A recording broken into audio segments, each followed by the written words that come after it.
నమస్కారం.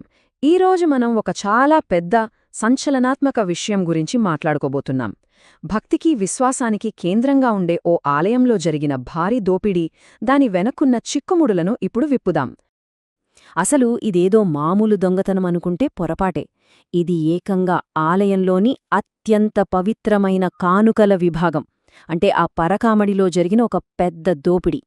దీనికి సంబంధించిన ఆశ్చర్యకరమైన వివరాలు ఇప్పుడు చూద్దాం. ముందుగా అసలు ఏం జరిగింది, ఎప్పుడు జరిగింది, ఆ వివరాల్లోకి వెళదాం. భక్తులు ఎంతో నమ్మకంతో సమర్పించిన బంగారం, వెండి, ఇలా ఎన్నో విలువైన వస్తువులు అది ఆలయ అధికారుల కళ్ల ముందే మాయమయ్యాయి. ఇది కేవలం దొంగతనం మాత్రమే కాదు, ఒక రకంగా భక్తుల నమ్మకంపై జరిగిన పెద్ద దాడిది. ఇక్కడ ఆశ్చర్యకరమైన విషయం ఏంటంటే, కొత్త ప్రభుత్వం అధికారంలోకి వచ్చిన కొద్ది రోజులకే ఈ దొంగతనాలు మొదలయ్యాయి. ఒకరోజు, 2 రోజులు కాదు, ఏకంగా 2 నెలల పాటు నిరాటంకంగా జరిగాయి. కానీ ఇంత పెద్ద విషయం 2025 మొదట్లో కాని బయట ప్రపంచానికి తెలియలేదంటే ఆలోచించండి. ఇది ఎన్నో అనుమానాలకు దారితీస్తోంది. సరే, ఇక ఈ మొత్తం దర్యాప్తులో కీలకంగా మారిన ఒక వ్యక్తి ఉన్నాడు.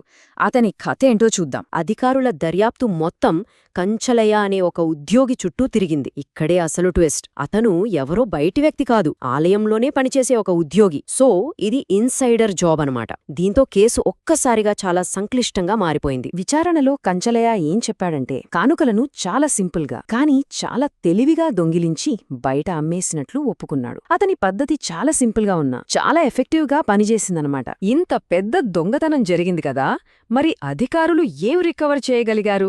అధికారికంగా వాళ్ళ చేతికి ఏం చిక్కింది? అధికారులు స్వాధీనం చేసుకున్న వాటిలో 555 గ్రాముల బంగారముంది. ఇక్కడ చూస్తే రికవర్ చేసింది కేవలం బంగారు బిస్కెట్లు మాత్రమే కాదు. చూడండి, గొలుసులు, గాజులు, ఉంగరాలు, ఇలా చాలా రకాల ఆభరణాలున్నాయి. దీన్ని బట్టి అర్థం చేసుకోవచ్చు ఈ దొంగతనం ఎంత పక్కా ప్లాన్తో రకరకాలుగా జరిగిందో. బంగారమే కాదు, దాంతోపాటుగా 157 గ్రాముల వెండి వస్తువులు కూడా రికవర్ చేశారు. ఈ వెండి వస్తువుల్లో కూడా చూడండి, వెండి దీపాలు, బంగారు పూత ఉన్న కడియం వంటివి ఉన్నాయి.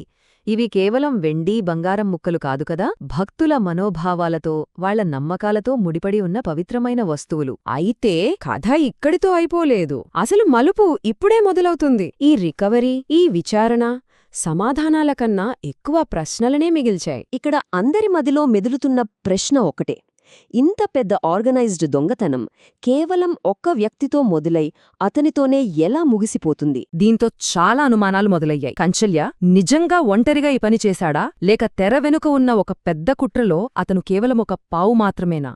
అసలు ఈ వ్యవహారం వెనుకున్న పెద్ద తల్లెవరు?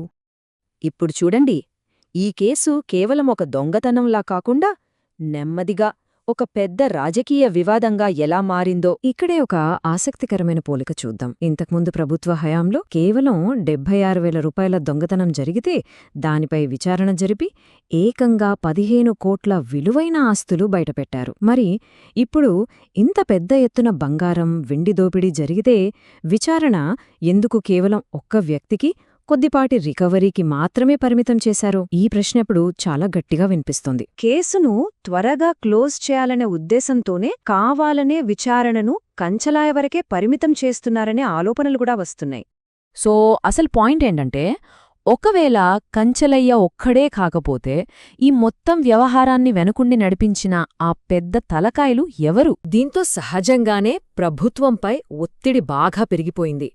ఈ పరకామణి దోపిడీ వెనక ఉన్న అస్సలు వాళ్ళని, ఆ మొత్తం నెట్వర్క్ని బయట పెట్టాల్సిందే అని ప్రజల్నుంచి డిమాండ్లు వెల్లువెత్తుతున్నాయి. చివరిగా ఈ మొత్తం వ్యవహారం చూశాక ఈ కేసులో పూర్తి నిజం ఎప్పటికైనా బయటకు వస్తుందా, లేకపోతే ఇది కూడా సమాధానం దొరకని ఎన్నో ప్రశ్నల్లో ఒకటిగా మిగిలిపోతుందా?